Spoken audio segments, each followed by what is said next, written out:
Thank you. Thank you, Eleanor. Thank you very much. Yeah, I've just actually gone on Twitter about a month ago, but I have to say a member of staff does it for me. But I went on Facebook personally, that sort of as an Assembly member, the Twitter account, but I went on Facebook in August, I think, and I've really engaged. I go every morning and everybody knows I'm here today. But I'm absolutely delighted to be here today and to be amongst people who share our commitment to ensuring that everyone who wants to can benefit from the advantages of being online. People's lives are being transformed by their use of the internet, be it for shopping, online banking, accessing public services, or for everyday communication through the ever-growing social networks to which I've just referred. The pace at which this is happening and the way in which it is changing the way our society works is absolutely remarkable.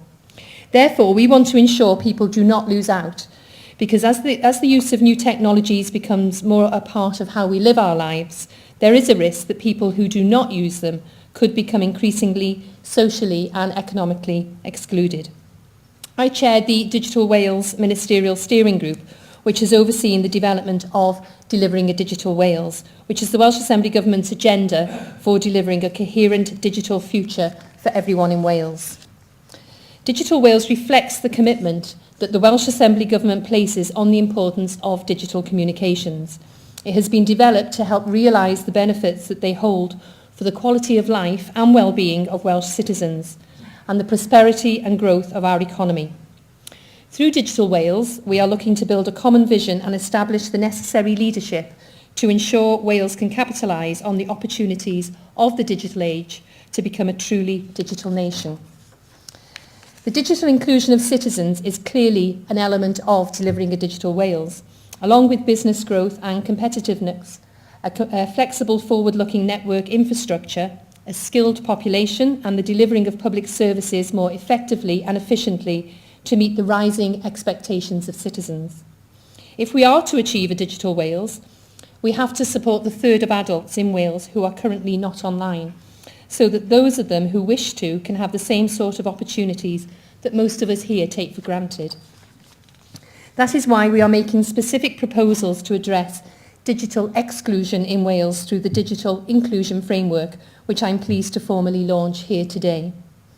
The framework outlines our commitment to help break down the barriers for those that are digitally excluded here in Wales.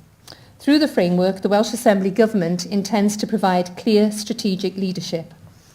We will bring together a wide range of different stakeholders in the public, private and third sectors to align plans and coordinate activities in order to maximise impact for citizens and work closely with stakeholders to identify and deliver creative approaches to getting people online.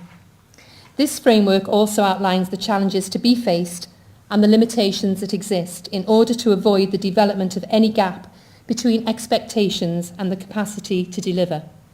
While the framework seeks to be ambitious, it needs to be realistic, and it has a 5-year timescale. In order to achieve success, there will be a need to buy in from a wide range of stakeholders. Market forces alone will not be sufficient to get people onto the internet. Only a concerted effort by the private, third and public sectors can achieve and sustain digital inclusion and the participation of people who otherwise don't go online. We will establish a cross-sectoral stakeholder group to help develop and take forward the digital inclusion agenda in Wales. A session on how best to do this will take place tomorrow afternoon here in conference. We'll be very interested to hear your views on the best ways to set it up. This framework follows a period of extensive consultation, and many of you here will have contributed either through the 4 regional consultation workshops or by providing a written response. The responses have been very positive and are generally supportive of what we are seeking to achieve and how we should do it. We've considered what you had to say very closely, and many suggestions that have been made have been incorporated into the final document. Some of you may even recognise your own words, which have been taken directly from your feedback and put straight into the revised version of the framework. I would like to thank you all for having taken the time to contribute to the consultation process, and this final document is better as a result of your input.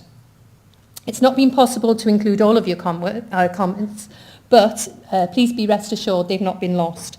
Officials continue to reflect on them, and your feedback will continue to influence the work that is being done and how it's done. At this point, I'd like to offer an invitation to you all, whether you're in the private sector or the third sector or the public sector, to consider how you can help to contribute further. In the new year, we will be producing a delivery plan which lays out targets to be achieved and tasks to be undertaken with intended outcomes. It will be a living, constantly evolving document.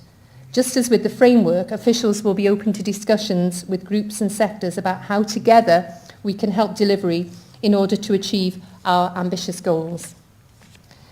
The European Commission has set a target of getting 75% of people regularly using the internet by 2015. Currently, we estimate in Wales 66% of the adult population are online. If we were to aim for 75% by 2015, it would mean getting over 200,000 more people to become internet users over the next 5 years. For people to be attracted to use the internet, they have to consider that this is relevant to their daily lives and that there is content of sufficient quality to attract them. It is interesting how the digital inclusion agenda has risen very quickly in the popular consciousness. Now, with the support of the BBC, it's not been possible to watch television or listen to the radio without hearing Roy Noble, Terry Wogan or somebody in the cast of The Archers going online, or to hear Gabby Logan talk about her husband Kenny, who's dyslexic, buying his trainers over the internet for the first time. This heightened awareness is also reflected at the speed of developments within government. Within the Welsh Assembly Government, we have had practical on-the-ground experience since 2005 through the Communities at One and the Communities 2.0 initiatives. However, digital inclusion as a policy area and the Digital Inclusion Unit have existed for only less than 2 years. Our work on digital inclusion is rooted in social justice and helping avoid social and economic exclusion. We support the people most likely to be digitally excluded: older people, those who live in social housing, those who are unemployed or economically inactive, or those with disabilities, so that they can improve their quality of life and life chances. I'm also conscious that the pace of change will continue.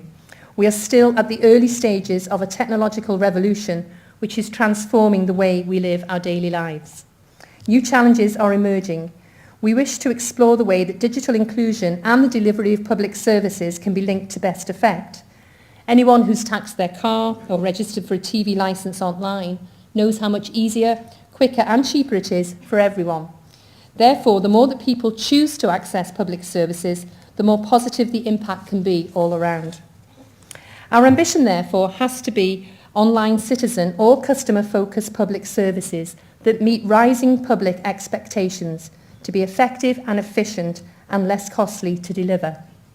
However, and it is really important to emphasise this, the Welsh Assembly Government is committed to social justice.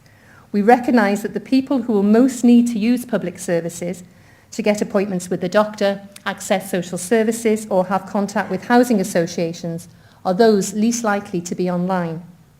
We are therefore committed to ensuring no one is left behind and that people are not excluded as a result of this process.